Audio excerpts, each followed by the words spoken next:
והשיעור שלכם, במידה ותרצו לתת תלמידים לדבר, תגידו לי. 100%. יופי. אז ערב טוב לכולם, מאוד נרגשת לראות אתכם. אנחנו רוצים להודות לכם על שאתם מקדישים מזמנכם לשיעור תנ"ך. מקווים שיהיה לכם מעניין, מלמד. נציג את עצמנו לאלה שלא מכירים. אני יעל, מורה לתנ"ך בתיכון רוטברג ברמת השרון. אני פני, מורה לתנ"ך בתיכון ליבוביץ' בנתניה. נעים מאוד. אנחנו נתחיל עם המצגת, רק... אוקיי. כן. אייל, המצגת... אוקיי. שימו לב, תלמידים יקרים, במפגש תוכלו להשתתף אך ורק בהרמת אצבע. המטרה לנהל שיח מכבד, מאחלות שתהיה לכולנו למידה שיתופית, מהנה ומשמעותית. חל איסור על כל הפרעה למהלכו התקין של השיעור, כנגד המפריע ינקטו הליכים משמעתיים. אני רק רוצה להוסיף, הרמת יד יש לכם למעלה באייקונים בצד שמאל מעל השמות. מי שרוצה לומר משהו. יוחר? אייל, אתה רוצה לתת ליוחר זכות דיבור? טוב, נמשיך. בשלב הזה אני מעדיף שיוחר יכתוב את מה שהוא רוצה להגיד, ולא להתחיל לשחק עם הזכויות דיבור. כשתהיה שאלה רלוונטית, נשמח. יוחר, אתה יכול לכתוב את השאלה שלך. אוקיי, אז מתחילים. בשיעור הזה נעסוק בספר מלכים ב' בפרק י"ח. בפרק הזה מסופר על המלך חזקיהו, שהיה מלך יהודה, והחליט למרוד באימפריה האשורית. והשאלה שאנחנו נשאל בשיעור הזה וננסה לברר, היא מה מביא מלך של ממלכה קטנה למרוד באימפריה גדולה? מה יכולים להיות המניעים למרד ומה הסיכויים להצלחתו? במפה שלפנינו אנחנו יכולים לראות שחזקיהו פועל בממלכת יהודה, ואפשר לראות את הממלכה השנייה, את ממלכת ישראל, שנחרבה ב-722 לפני הספירה. למעשה ממלכת יהודה נותרה משועבדת לאימפריה האשורית.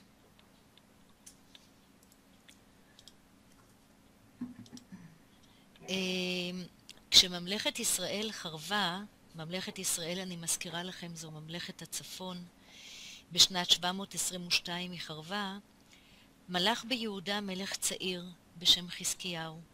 בואו נכיר אותו, נקרא. אני קוראת ממלכים ב' י"ח 1-2. ויהי בשנת 3 להושע בן אלה מלך ישראל, מלך חזקיה בן אחז מלך יהודה. בן 25 שנה היה במלכו, ו29 שנה מלך בירושלים. ושם אמו אבי בת זכריה. אז חזקיה שלנו שם אביו אחז, הוא מלך ביהודה, אתם רואים בתעודת הזהות, עיר הבירה של יהודה ירושלים. הוא מלך סך הכל 29 שנים. הוא נולד פחות או יותר במינוס 726 לפני הספירה. אוקיי, לפנינו תמונה של טביעת חותם, שמו של המלך חזקיהו, שהתגלתה לפני מספר חודשים בחפירות ארכיאולוגיות סמוך להר הבית. על החותם מופיעה כתובת בכתיב עברי קדמון, לחזקיהו בן אחז מלך יהודה. צפו בכתבה, שתכף תראו, וחישבו מה בטביעת החותם, מה טביעת החותם מספרת לנו על חזקיהו. אז בואו נצפה בכתבה. אייל? פשוט להעביר קדימה את המצגת. אוקיי, זה יעל עושה. אוקיי.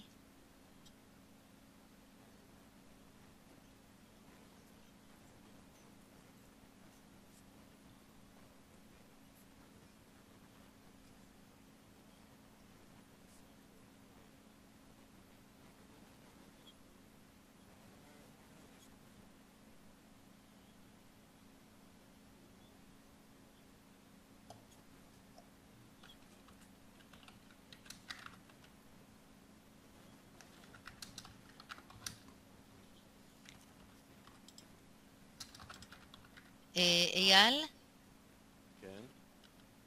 הסרט חוזר על עצמו משום מה. הכותל הדרומי בשטח הר עופר בירושלים.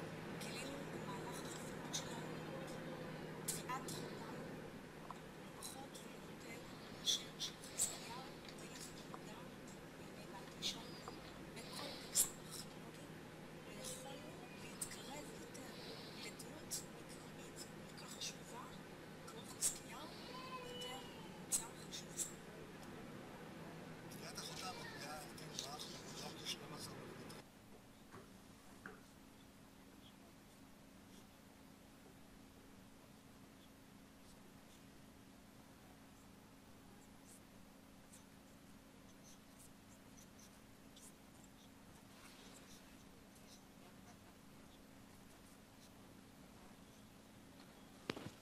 לא. ישנו שעתיים, אני לא יודע באיזה שעות. אני רגע יש לה.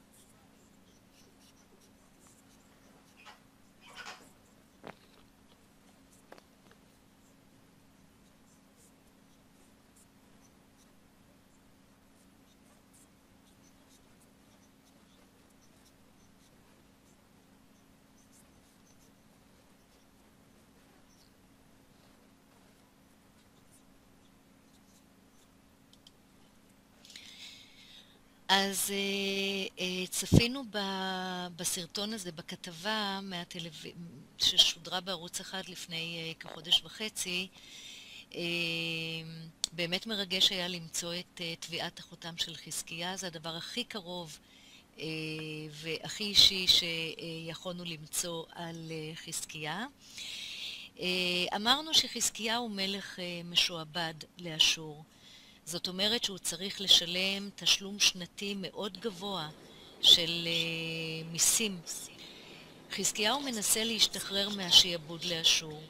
הוא מפסיק לשלם מיסים, ולא רק שהוא מפסיק לשלם מיסים, הוא כובש שטחים במישור החוף, שהיו שטחים תחת כיבוש אשורי. זו ממש קריאת מלחמה של חזקיהו על האשורים.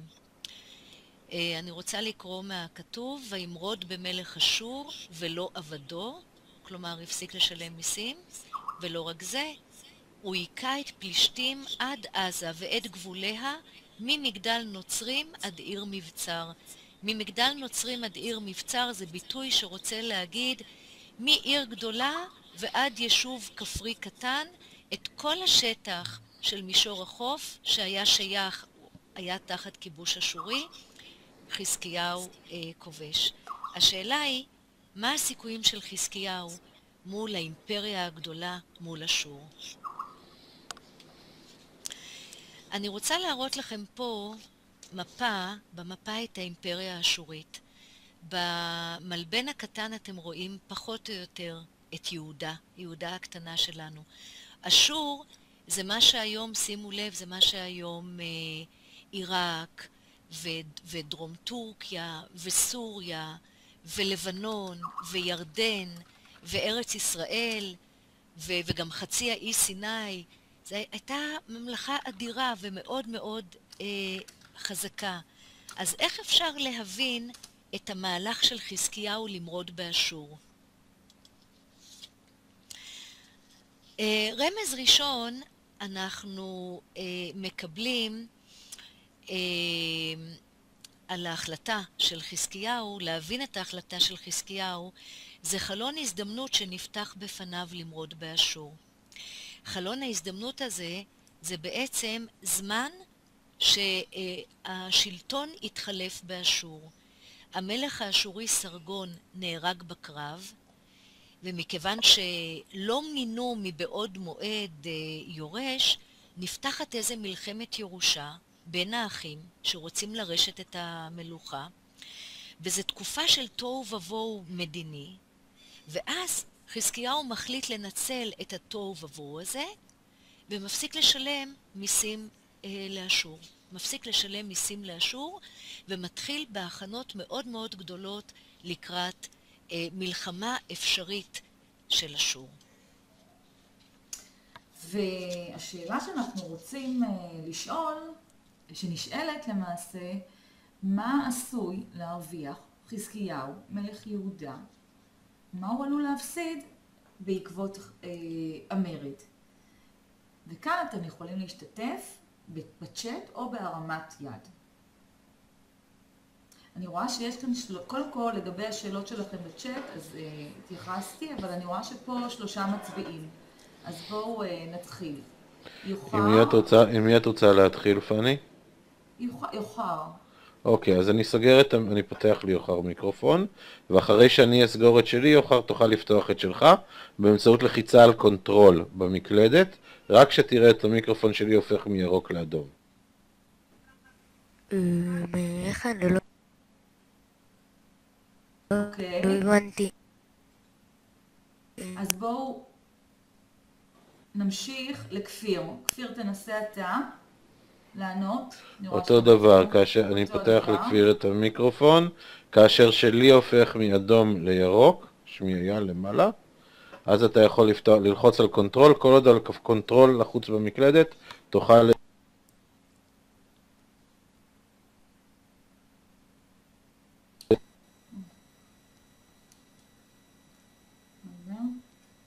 הלו? אוקיי, אני חושבת... כפיר כתב דברי טעם בצ'אט. אוקיי, אז כפיר כתב, חזקיהו יכול להפסיד את ממלכתו, למות אוקיי, בואו תרשמו. אני הייתי רוצה שכל אחד יכתוב מה לדעתו חזקיהו עשוי להרוויח, מה הוא עלול להפסיד בעקבות מרד באימפריה הגדולה, באימפריה האשורית. אז תודה על השיתוף של כפיר. עופרי רוצה לדבר, אייל, אפשר לתת לה זכות דיבור. מה שאני אעשה עכשיו, אני אפתח עוד מיקרופון, ועופרי תוכלי לדבר רק דקה. אני אאפשר 4 מיקרופונים, ואני אוכל להנחות אותך תוך כדי. הנה, כפיר מוסיף שלהגלות את מהארץ. עופרי זה בן, זה לא בת, עופרי. אוקיי, עופרי, בוא תפתח את... כן, מצוין. כן, היטב. סבבה, אני חושב שהוא יכול להרוויח כסף, חוזק וכאילו השפעה, ולהפסיד חיילים וכאילו את עצמו בקרב הזה.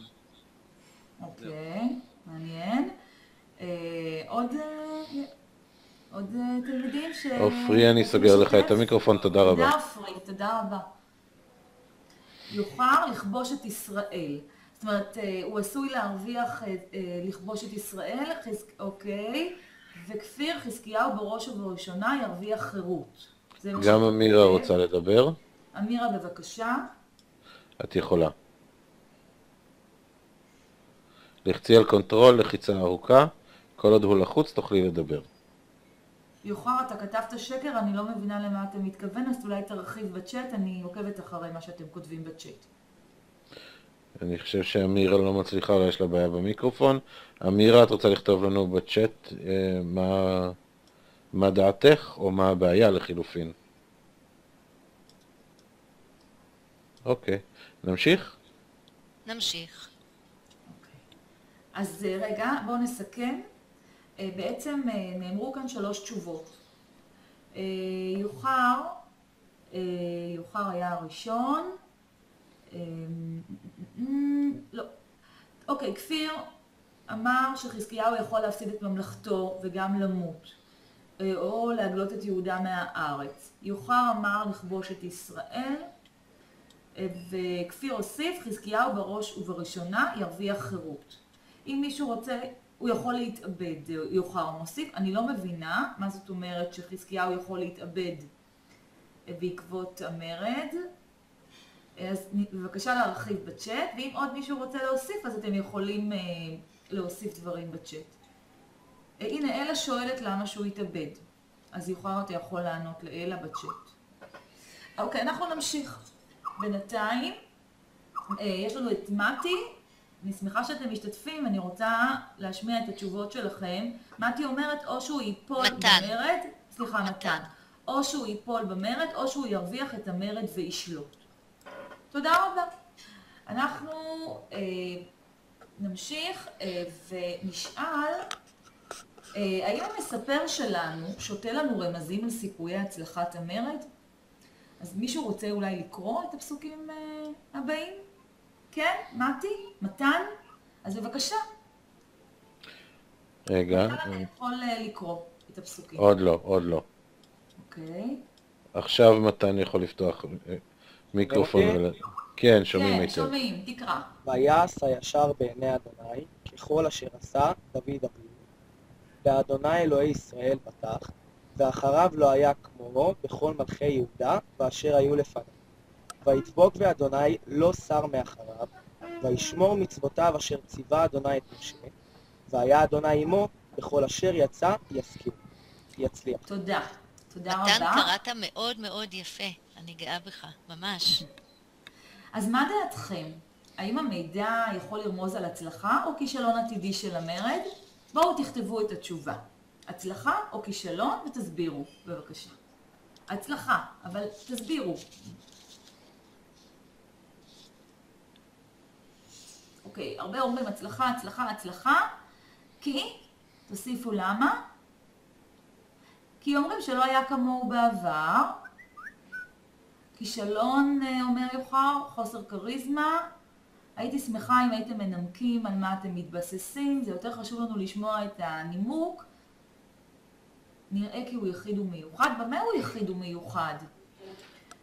ממלכי יהודה שהיו לפניו. באיזה תחום המספר ממקד אותנו? על איזה תחום המספר מדבר? שהוא מדבר על חזקיהו? בואו, תכתבו בצ'אט. שאלתי שאלה. הפסוקים שקראנו עכשיו מתמקדים בתחום שהמספר בעצם חושף בפנינו. שחזקיהו היה טוב בתחום הזה.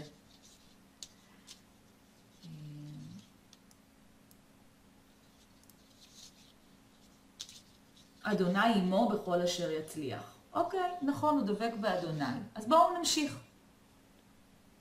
אני רק רוצה, פני, אני רק רוצה לחדד, יש כאן כמה פסוקים שמאפיינים את חזקיהו כמלך מאוד נאמן לאדוני, ובפסוק 7 כתוב, והיה אדוני עמו, ובכל אשר יצא ישכיל, הוא יצליח.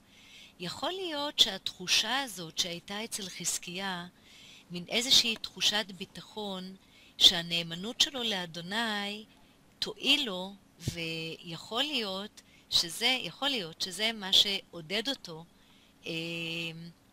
למרוד. התחושה של החסות הזאת של אלוהים, שהוא מצליח בגלל הנאמנות שלו לאלוהים, יכול להיות שזו הייתה אחת הסיבות או אחד הדברים שהניעו אותו למרוד. אוקיי, אז עכשיו שאלת סקר.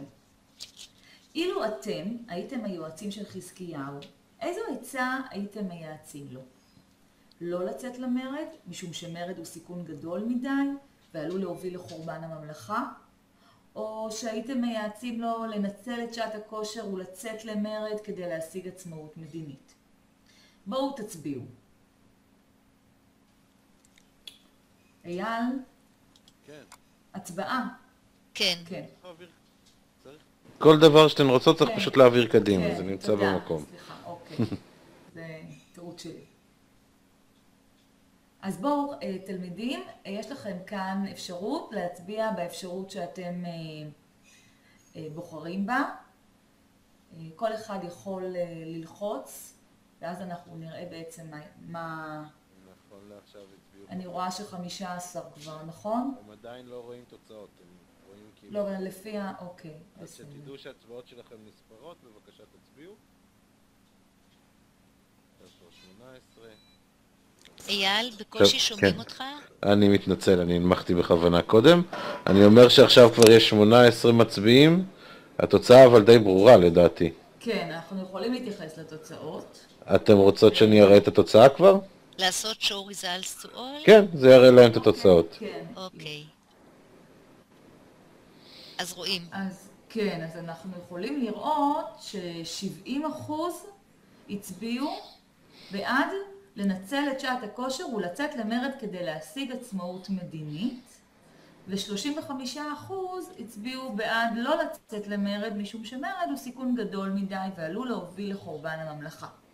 הייתי שמחה אם מישהו מכם יסביר למה הוא בחר בבחירה שלו. אפשר להסביר בהצבעה, במיקרופון או בצ'אט. אז אני רואה שאופרי יוחר הראשון שהצביע, אפשר לתת לו רשות דיבור. אתה יכול לדבר, יוחר.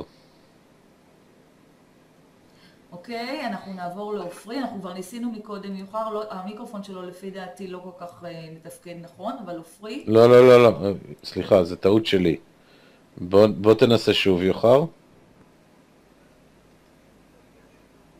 המיקרופון שלך פתוח. הנה, יוחר, בבקשה. כפיר, אני רואה שאתה רוצה אחרי יוחר. אם יוחר לא יענה, בשניות הקרובות אנחנו עוברים לכפיר. גם אופרי רוצה. אוקיי, כפיר, בואו נעבור לכפיר. איפה אתה?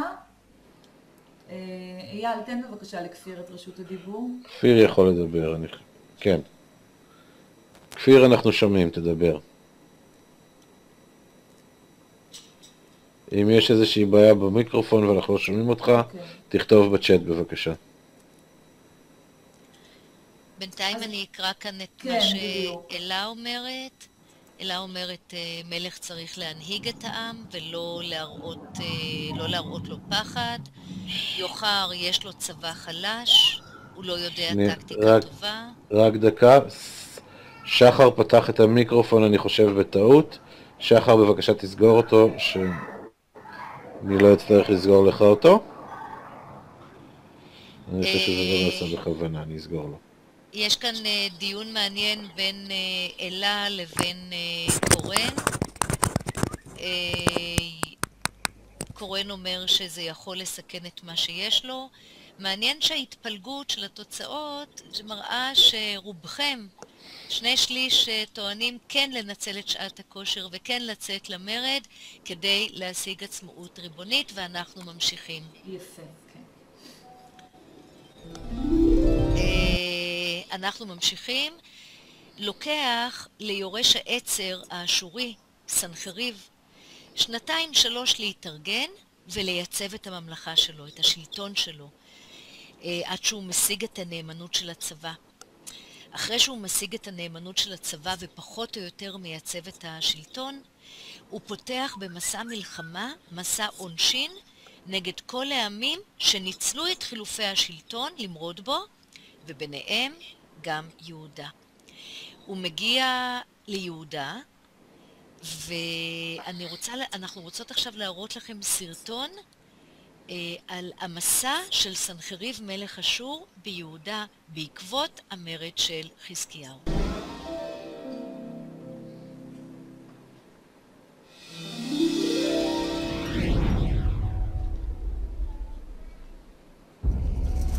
בשנת 701 לפני הספירה עולה סנחריב מלך אשור עם צבא עצום על ממלכת יהודה.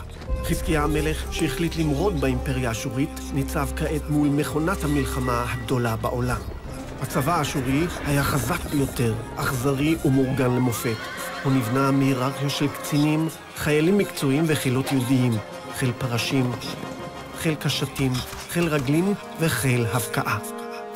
עם הגיאו נפלו בפניו בזו אחר זו 46 ערים מבוצרות.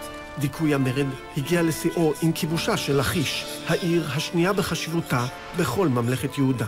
בנבואתו מזהיר הנביא ישעיהו, ולכן הנה אדוני מעלה עליהם את מי הנהר. אוקיי, עד כאן. אני רוצה לבדוק כמה מכם איתי. אני מבקשת לעשות וי או סמיילי. אני רוצה לראות כמה שמעו. יופי. אנחנו יכולים גם לראות שאתם משוחחים ביניכם בצ'אט, וזה נהדר שכל אחד ממשיך להגיד את דעתו. אתם יכולים לראות אחת התגובות של השני. נכון, נכון. אז אנחנו תגובת אשור, וב-14 שנה למלך חזקיה עלה סנחריב מלך אשור על כל ערי יהודה בצורות והתבשם. חזקיהו נאלץ להיכנע. הוא רואה שאין לו באמת הרבה סיכוי מול הצבא האדיר, הצבא האשורי, והוא שולח משלחת כניעה. הצבא האשורי כובש את העיר לכיש, שהיא בסביבות קריית גת של היום, העיר השנייה בגודלה ביהודה. הוא משתלט על העיר והופך את העיר למפקדה של הצבא הבבלי. ולשם שולח חזקיהו משלחת כניעה. ואני רוצה לקרוא את הפסוקים. וישלח חזקיה מלך יהודה אל מלך אשור לכישה, לאמור, חטאתי, שוב מעלי, את אשר תיתן עלי אשא. וישם מלך אשור על חזקיה מלך יהודה 300 כיכר כסף, 30 כיכר זהב, ויתן חזקיה את כל הכסף שנמצא בית אדוני ובאוצרות בית המלך. בעת ההיא קיצץ חזקיה את דלתות היכל אדוני ואת האומנות אשר ציפה חזקיה מלך יהודה, ויתנם למלך אשור. שימו לב שחזקיה היה צריך להיכנס לבית המקדש ולהוציא משם אוצרות כדי לשלם כניעה למלך אשור. נמשיך לשקף הבא. מה חושבים חז"ל, חכמינו זכרם לברכה, על מעשהו של חזקיה? 6 דברים עשה חזקיה המלך. על 3 הודו לו, ועל 3 לא הודו לו. על שקיצץ דלתות ההיכל ושגרן למלך אשור. ברכות יהיו, פסחים ומובא. מה דעתם של חז"ל על מעשהו של חזקיהו? האם אתם מסכימים, חולקים? אתם יכולים לכתוב בצ'אט את דעתכם. ומפאת חוסר הזמן והרצון לסיים את השיעור, אני חושבת שאנחנו נעבור לשקף הבא, יעל. אוקיי, אנחנו גם רוצים לחשוף אתכם מה חושבים החוקרים על המהלך הזה של חזקיה. אנחנו ראינו בסקר ש2/3 מכם היה כן מציע לחזקיה לנצל את חלון ההזדמנות ולמרוד באשור ואולי להשיג סוף סוף חירות ליהודה, חירות מהמיסים, אבל בסופו של דבר המהלך הזה, ההימור הזה, בסופו של דבר לא הצליח. ואני רוצה לקרוא לכם כאן משפט שאמרה פרופסור יאיר העמית, פרופסור לתנ"ך, והיא אומרת כך: חזקיהו מלך יהודה, שהיה הרפתקן פוליטי, שהעז למרוד באשור, כמעט הוביל את יהודה לעברי פי פחת, כלומר לאסון. בימיו כבשה אשור חלק ניכר מיהודה, החריבה ערים רבות והגלתה את תושביהם, ואף הטילה מצור על ירושלים. מה קרה לירושלים?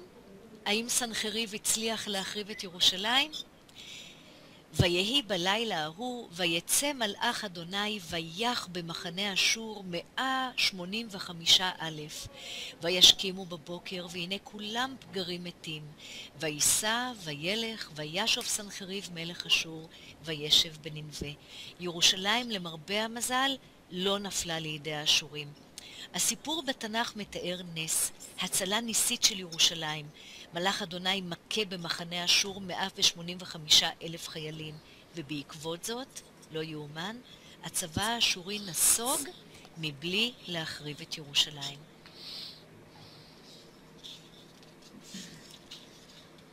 אז אנחנו נסכם, פני, את השיעור? כן. מה הביא את חזקיהו למרוד במלך אשור?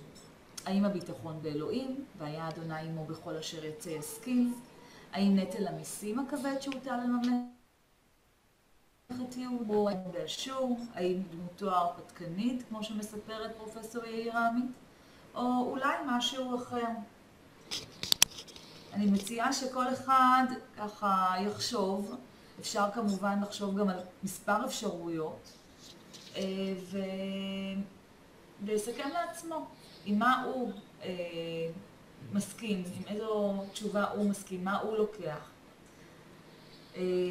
אנחנו נעבור לשקף הבא, עוד דקה אחרונה לסיום השיעור, אנחנו ניתן לכם לשאול שאלות. אם יש איזה שהן שאלות, אז אפשר לשאול אותם. יעל ופני, לפני הסיום, אנחנו מבקשים שהם ימלאו משוב. אתן רוצות שהם ישאלו עכשיו אם יש להם שאלות ואז משוב, או קודם את המשוב? מציעה משוב. אוקיי, אז קודם כל, אני חייב להגיד תודה לכל התלמידים. אני מאוד נהניתי מהשיעור והשכלתי, ולו בשל זה שלמדתי שממוצע הבגרות שלי הוא 97. כן. וגם על השור, והיה מאוד מעניין, והתנהגתם היטב ולמופת, כל הכבוד. אני מבקש מכם לסיום למלא את המשוב הזה. אתם יכולים לכתוב בתוך הכיתה, לסמן ולכתוב בתוך הכיתה, ותודה רבה לכולם, וערב טוב. תודה רבה. תודה רבה לכולם. תודה לך, אייל. כן, תודה לאייל כמובן. תודה ולהתראות. להתראות. להתראות. אז תמלאו בבקשה את המשוב, ונתראה מחר, מחרתיים.